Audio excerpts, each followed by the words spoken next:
Hey guys, Chris again from classicvwbugs.com, and I got another quick tip for you today, and that is IDing your bug. If you don't know, there are body numbers on your Volkswagen, and there's 3 different spots I'm going to show you to find those identification numbers.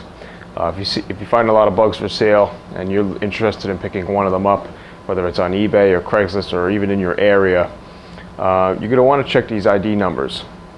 Why? Because sometimes you might have an early model bug that's on a later model chassis.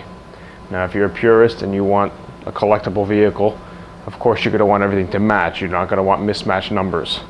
So what you're going to want to do is you want to look for the number on the tunnel, on the chassis, and then there's another number in the front of the bug, underneath the hood.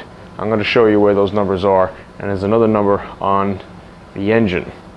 And then after you look those up, there's a website you can go to called thesamba.com, THESAMBA.com, and you go to their technical section, you look up VIN numbers, and then you can look up the VINs of these cars and make sure they even match the correct year. Some people have titles that say it's a 57 bug, and you know what, the numbers are for 64.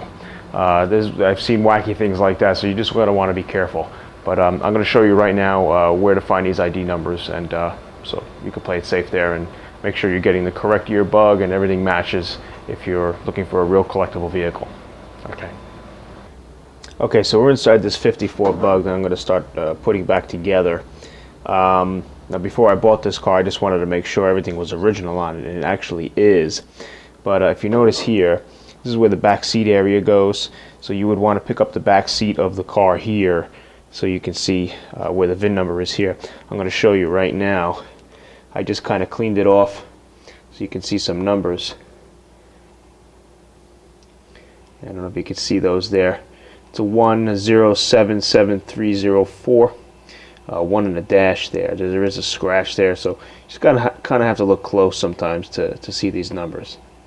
So that's the one area where you would find the VIN number for the bug. Okay, the second area you're going to want to look is under the trunk. Now, here's an early bug again.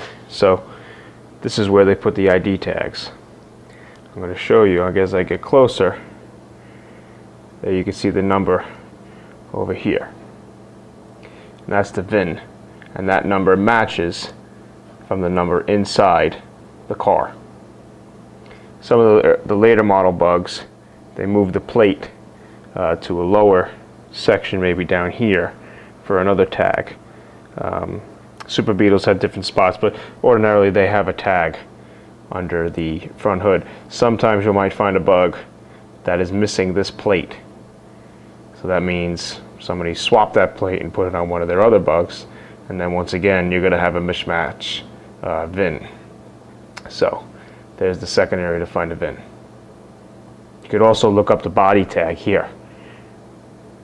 Under here there's another body number. You can also use that and look that up on Samba and make sure it matches. And if you want, 3 is a charm when it comes to the VIN number. The place where you have to look is right here on the engine stand. I'm going to zoom in here for you. And there's that number. You would take that number. It's not going to match the body number. Okay?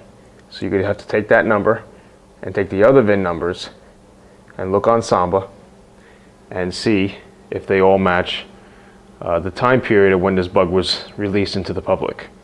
If it's around the same time, it's not going to match the number exactly because they're going to give you a ratio. You're going to want to just then check and see, hopefully, that if it's a January 54 bug or a March of 58 bug, if they all fall within the same time period, then you're good to go. If you notice, you might have the same body numbers, but the VIN number for the engine might be from a 71 or later model or something like that. So that's it. That's how you identify your bug. And if you got any questions, email me, chris@classicvwbugs.com. And once again, this is all about hoping that your bug is pure and that everything matches and you have a real collectible vehicle. If it doesn't bother you, then don't worry about it. If you just want a fun car, that's it doesn't matter then. But this is for those collectors out there that want a real pure bug. All right, take care.